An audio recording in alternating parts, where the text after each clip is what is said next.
Hi, everyone. This is the Audible version of the article, The Process of Dialogue, Creating Effective Communication by Edgar Sheen.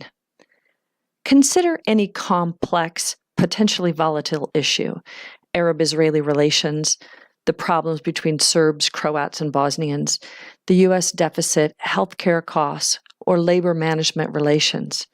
At the root of such issues, you are likely to find communication failures and cultural misunderstandings that prevent the parties involved from framing the problem in a common way to deal with it constructively. We clearly need ways of improving our thought processes, especially in groups where finding a solution depends on people first reaching a common formulation of the problem. Dialogue, a discipline for collective learning and inquiry, can provide a means of developing such shared understanding. Proponents of dialogue claim it can help groups reach higher levels of consciousness and thus become more creative and effective. The uninitiated, however, may view dialogue as just one more oversold communication technology. I believe that in addition to enhancing communication, dialogue holds considerable promise as a problem formulation and problem-solving philosophy and technology. It is a necessary vehicle for understanding cultures and subcultures in which we live and work, and organizational learning will ultimately depend upon such cultural understanding. Dialogue thus becomes a central element of any model of organizational transformation. If dialogue is to become helpful to organizational processes, it must be seen as accessible to everyone. In order to demystify dialogue, therefore, I'd like to focus on the process, how to get started, how and why dialogue often breaks down, while exploring some of the issues that groups must address if they are to create effective dialogue processes. Dialogue versus discussion. To understand the different phases of dialogue process, I have found it helpful to draw a roadmap based on Bill Isaac's model, see Ways of Talking Together. The diagram maps different forms of conversation in terms of two basic paths, dialogue and discussion. One basic question that all groups must face before entering dialogue is, how do we know whether discussion and/or debate is more or less desirable than dialogue? Should we always go down the dialogue path? I would argue that discussion/debate is a valid problem-solving and decision-making process only if one can assume that the group members understand each other well enough to, quote, talk the same language. Such a state of shared understanding, however, probably cannot be achieved unless some form of dialogue has previously taken place. The danger in premature discussion is that the group may reach false consensus. Members assume they mean the same thing in using certain terms, but only later discover subtle differences in meaning that have major consequences for action. Dialogue, on the other hand, is a basic process for building common understanding. By letting go of disagreement, a group gradually builds a shared set of meaning that make much higher levels of mutual understanding and creative thinking possible. As we listen to ourselves and others, we begin to see the subtleties of how each member thinks and expresses meaning. In this process, we do not strive to convince each other, but instead to try to build a common experience base that allows us to learn collectively. The more the group achieves such collective understanding, the easier it becomes to reach a decision, and the more likely it is that the decision will be implemented in a way that the group meant it to be. Getting started. In the groups I have observed, the facilitators started by arranging the setting and then describing the concept of dialogue. The goal is to give the group enough information to understand dialogue sufficiently to begin the conversation. Next, small group discussion and reflection is used to link dialogue to past experiences of, quote, real communication. This introductory session has several objectives which frame the session and allow a more effective dialogue to occur, and there are 4 of them bulleted here. First is make the members feel as equal as possible. Having the group sit in a circle neutralizes rank or status differences in the group and conveys a sense that each person's unique contribution is of equal value. And the second is give everyone a sense of guaranteed airtime to establish their identity in the group. Asking everyone to comment ensures that all participants will have a turn. In larger groups, not everyone may choose to speak, but each person has the opportunity to do so. And the expectation is that the group will take whatever time is necessary for that to happen. The third is set the task for the group. The group should understand that they have come together to explore the dialogue process and gain some understanding of it, not to make a decision or solve an external problem. And then the last bullet point is legitimize personal experiences. Early in the group's life, members will primarily be concerned about themselves and their own feelings.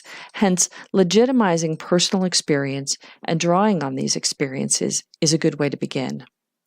The length and frequency with which the group meets will depend on the size of the group, the reason for getting together, and the constraints on the members. The meetings that I participated in at MIT were generally 1.5 to 2 hours long and occurred roughly 2 to 3 week intervals. After watching various groups go through a first meeting, I often wondered how the second meeting of each group would get going. I found that the best method was to start by asking everyone just to comment on where they're at, and to go around the circle with the expectation that everyone would speak. Again, what seems to be important is to legitimize airtime for everyone, and to imply tacitly that everyone should make a contribution to starting the meeting, even though the content of the contribution can be virtually anything. Then it shows a graphic of starting with conversation and going to deliberation, and then there's sort of two paths, so you'll have to see that in a PDF. Deeper listening. As a conversation develops in the group, there inevitably comes a point where we sense some form of disconfirmation. Our point is not understood, or we face disagreement, challenge, or attack. At that moment, we usually respond with anxiety and/or anger, though we may barely be aware of it.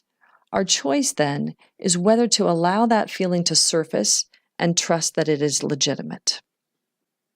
As we become more aware of these choices, we also become aware of the possibility that the feeling might have been triggered by our own perception of what the others in the group did, and that these perceptions could be incorrect. Before we give in to anxiety and/or anger, therefore, we must determine whether we accurately interpreted the data. Were we, in fact, being challenged or attacked? This moment is critical. As we become more reflective, we begin to realize how much our initial perceptions can be colored by expectations based on our cultural learning and past experiences. We do not always accurately perceive what is out there. What we perceive is often based on our needs, expectations, projections, and most of all, on our culturally learned assumptions and categories of thought. Thus, the first challenge of really listening to others is to identify the distortions and the biases that filter our own cognitive processes.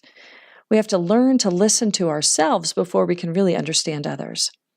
Such internal listening is, of course, especially difficult if one is in the midst of an active, task-oriented discussion.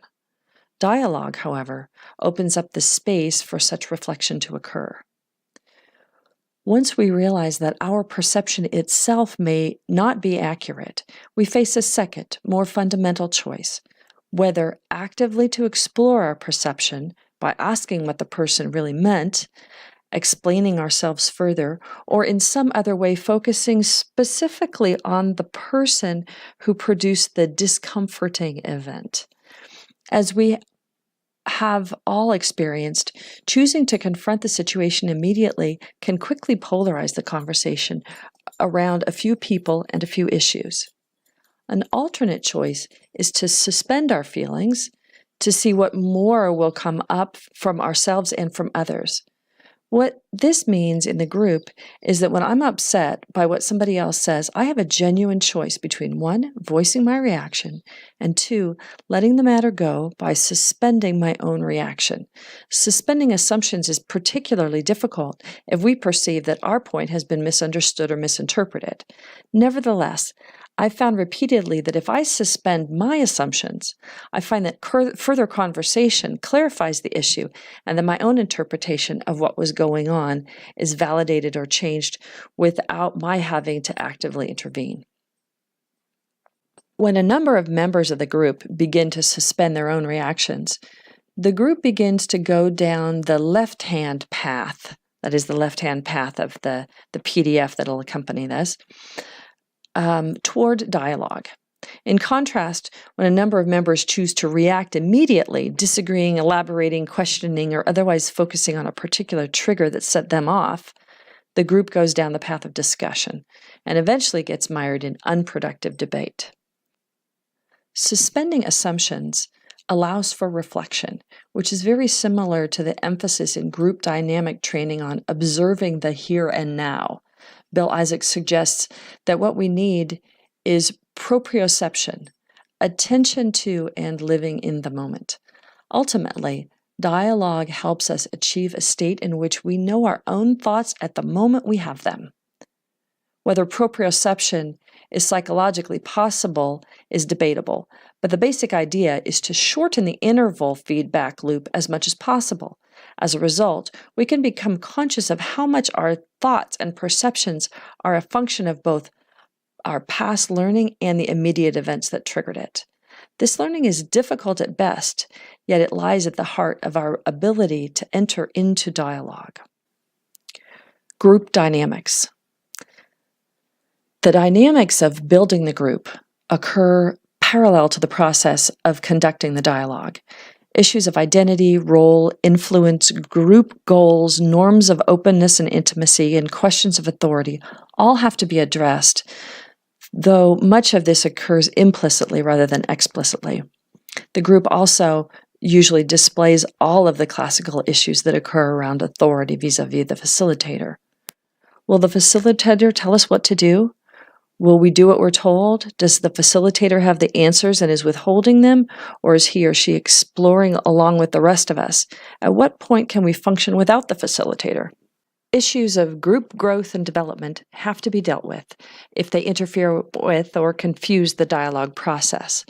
The facilitator, therefore, should be skilled in group facilitation so that the issues can be properly sorted into 2 categories: those that have to do with the development of the dialogue and those that have to do with the development of the group. In my own experience, the dialogue process speeds up the development of the group and should be, therefore, the primary driving process in each meeting.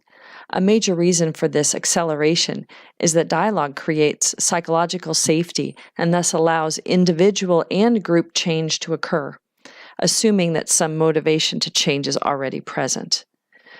The group may initially experience dialogue as a detour from or a slowing down of problem solving, but real change does not happen until people feel psychologically safe, and the implicit or explicit norms that are articulated in a dialogue session provide that safety by giving people some sense of direction and a sense that the dangerous aspects of interaction will be contained.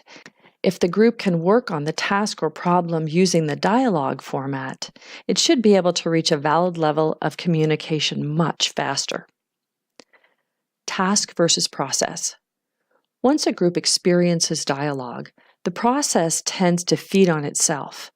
In several cases, I've been in groups that choose to stay in a circle and continue in a dialogue mode, even as they tackle concrete tasks with time limits. I would hypothesize, however, that unless a dialogue group is formed specifically for the purpose of learning about itself, it eventually needs some other larger purpose to sustain itself. Continuing to meet in a dialogue format probably does not work once members have mastered the basic skills. The core task or ultimate problem, then, is likely to be the reason that the group met in the first place. The best way to think about dialogue is as a group process that arises out of the individual participants' personal skills or attitudes. Dialogue is then by definition a process that has meaning only in a group. Several people have to collaborate with each other for dialogue to occur. But this collaboration rests on individual choice, based on a certain attitude toward how to get the most out of a conversation, and on certain skills of reflection and suspension. Once the group has gained those attitudes and skills collectively, it is possible to have even highly time-sensitive problem-solving meetings in a dialogue format. Most people have a general sense of what dialogue is about and have experienced versions of it in their past relationships.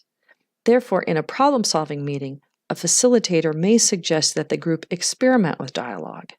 In my experience, I have found it best to introduce it early on in meetings with the idea that there are always some assumptions behind our comments and perceptions, and that our problem-solving process will be improved if we get in touch with these assumptions. Consequently, if the conversation turns into too much of a discussion or debate, I can legitimately raise the question of whether or not the disagreement is based on different assumptions, and then explore those assumptions explicitly.